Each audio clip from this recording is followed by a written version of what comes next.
저희 교회가 이제 새 봄맞이죠. 지금 새 봄이 되었는데요. 부흥회 및 순회를 다음 달 초죠. 다음 달 첫 주 전후에서 시작하게 됩니다. 그래서 4월 5일, 6일, 7일 3일 동안 진행되는데요. 부흥회는 저녁 시간 중심으로 하고 마지막 끝 시간은 주일 예배 이렇게 해서 3번 중심으로 하고요. 나머지 시간들은 순회로 이렇게 하게 됩니다.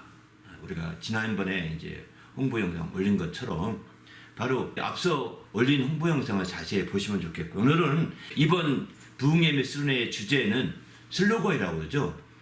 바로 죽게도 한 걸음씩이라고 이렇게 주제를 정했습니다. 이것은 어떻게든 간에 우리가 올 한 해 동안 한 걸음 더 주님께 가까이 가고자 하는데 목표가 되어 있는 거죠. 어쨌든 올 한 해 뒤로 태부는 없어야 되지 않겠습니까?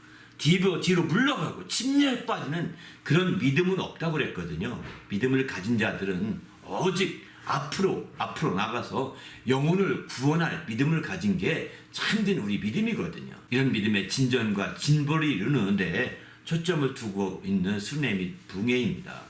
그래서 부흥회 설교는 사도행전에 나오는, 사도행전이 어떻게 1장부터 28장까지 보게 되면 예수님께서 말씀하신, 직접 입으로 말씀하신 말씀, 빨간 글씨로 쓰여 있는 말씀이 바로 군데군데 여러 번 있거든요. 그런 말씀 중심으로 해서 어떻게 사도행전에서 주님께로 더 가까이 갔는지 이것을 좀 보고자 합니다. 바로 주님께로 한 걸음씩 더 가까이 갔던 그런 모습을 살펴보려고 합니다. 그 말씀에 대해서는 지난주에 말씀드렸고, 그렇게 주님께 가까이 가기 위해서는 정말 주님 앞에는 달려나가고 더 전진해가고 이렇게 하기 위해서 우리 영혼 가운데 힘이 있어야 되지 않겠습니까? 이런 힘이 있으려면 우리 심령 가운데 정말 누리고 힘있고 사는 것이 더 풍성해야 되거든요. 다시 말해서 우리의 뿌리가 견고히 내려야 되는 거죠. 그런 뿌리를 통해서 진해가 많이 빨려 올려야 바로 이제 올해의 목표대로 열매로 영광을 돌리는 한 해가 되거든요. 이렇게 되기 위해서 성경 공부는 우리가 올 한 해 동안 작년에 누리고 살자라는 주제를 쭉 설교를 했고 나눴는데, 마지막 정리 겸해서 이번 순회를 통해서 다 마지막으로 더 누리기 원했던 것, 더 힘있게 원했던 것, 더 주님이 누리라고 권고하신 말씀들, 이런 말씀들 중심으로 순회 교재를 만들고 순회를 인도하는 데 초점을 두고 있습니다. 그래서 아마 순회 프로그램처럼 이렇게 우리가 성경 순회를 합니다. 그래서 이게 전체적으로 부흥회는 온라인과 오프라인으로 하지만 순회는 온라인이 될 수 없습니다. 온라인이 될 수 없어서 오프라인으로 하게 되는데, 온라인으로 부흥회에 참여하는 분들을 위해서 순회 성경 공부 시간에 맞춰서 한 30분이나 1시간이나 전후로 해서 이제 우리가 저자문을 했던 내용들을 올려드리려고 합니다. 그렇게 해서 순회 저자문을 했던 내용들을 올려드리니까 그거라도 보시고 꼭 들으셔서 함께 알차게 2박 3일의 모든 은혜를 받는 기회가 되시기 바랍니다. 그러면 이번 그 순회 교재는 어떻게 되느냐? 바로 순회 교재는 우리가 누리며 살게 하려는 데 초점을 두고 있는데, 이번에는 우리 주님께서 너희를 위하여 우리를 위하여라고 하신 말씀을 중심으로 쭉 정리했습니다. 바로 먼저 제1과는 그래서 예수님께서 직접 너희를 위하여 라고 힘써서 말씀하신 말씀이 있거든요.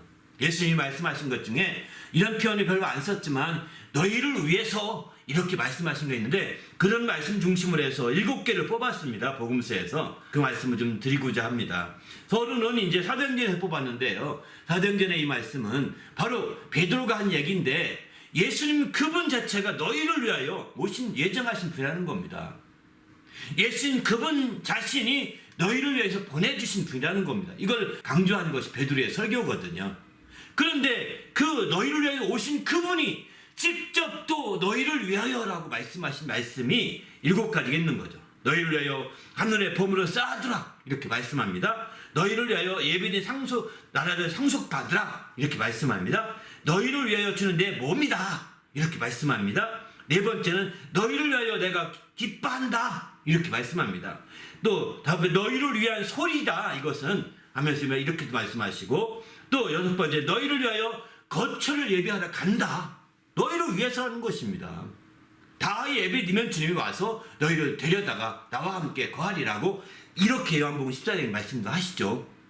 일곱 번째는 너희를 위하여 내가 구하는 것이다 라고 이렇게 말씀하십니다. 너희를 위하여 내가 구한다는 것입니다.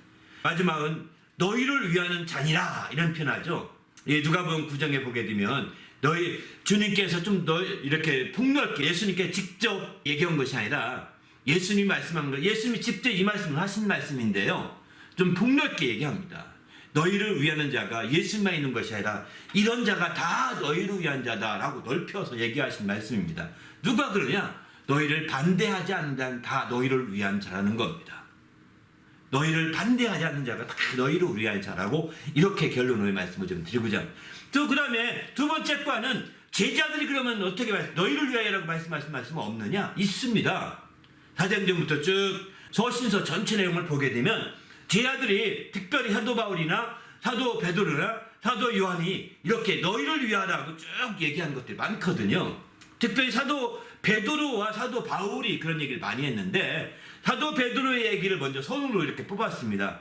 바로 너희를 위해서 말씀에 나타나신 분이 있다. 앞서 제1과에 서른 것 내용도 있는데 그거는 사도행전의 설교 내용이고요. 베드로서를 통해서 여기서 얘기하고 있는 겁니다. 너희를 위하여 나타내신 거는. 그 다음에 이제 1과는 너희를 위하여 하나님께 내가 감사한다. 사도 바울은 그렇게 표현하죠. 사도 바울의 감사가 너희를 위하여 감사한다는 겁니다. 얼마나 감사해요. 우리는 감사 잘 못하잖아요. 그러니까 우리 그 대신에 우리 인도자들이 이렇게 감사하고 있다는 걸 봐야 됩니다. 또 너희를 위하여 자랑한 것이 있다. 너희를 대신해서 간증하고 내가 자랑됐는데 이런 것들이 있다 얘기도 하죠. 너희를 위하여 세운 동역자들이다. 우리의 동역자들은 다 너희를 위한 동역자라는 겁니다. 또 너희를 위하여 열심을 냈다 이렇게 표현합니다. 다섯 번째 너희를 위하여 하늘에 쌓아준 소망이 있다. 사도 바울도 너희를 위해 쌓아준 소망이 있다. 나를 위한 것이 아니라고 표현합니다. 심지어는 너희를 위하여 기도한다. 중보기도 한다고 이런 말씀도 하고요. 일곱 번째는 너희를 위하여 내게 직분을 주셨다 이렇게 표현도 합니다. 결론의 말씀은 너희를 위하여 내게 주신 하나님의 큰 은혜의 경륜에 대해서 하나님의 그 깊은 깨달음도 바로 너희를 위한 것이었다라고 이렇게 강조하고 있는 거죠. 이런 차원에서 볼 때 우리가 너희를 위하여 베푸신 하나님의 큰 은혜를 우리가 생각하면서 주님의 놀라운 역사를 깊이 생각하고 사는 성도가 되시길 바랍니다. 나머지 두 과는 다음 주에 더 자세히 설명드리겠습니다. 여기서 좀 오늘 매듭 지으려고 합니다. 어쨌든 우리는 주님 안에서 너희를 위한 것들에 대해서 너희를 위하라고 분명히 말한 것들만큼은 누렸으면 좋겠습니다. 너희를 위하여라고 이렇게 힘주어서 강조하신 것들만큼은 우리가 확실히 누려야 되지 않겠습니까? 그걸 누리고 힘있고 살아야 되지 않겠습니까? 그러면 우리의 밑거름이 확실하게 정말 뿌리를 낼 수 있고 그리고 마침내 우리는 이제 주님 안에서 믿음에 전진할 수 있는 큰 힘을 얻게 되는 거죠. 이렇게 누리며 삶으로 너희를 위하여라고 하신 말씀을 통하여 누리며 삶으로 말미암아 이제 우리가 모두가 정말 전진하고 또 진보하고 주께로 한 걸음씩 갈 수 있는 힘을 얻는 그런 성역 공부 또 순례가 되고 또 부흥회가 되시기를 예수님의 이름으로 축원합니다. 할렐루야.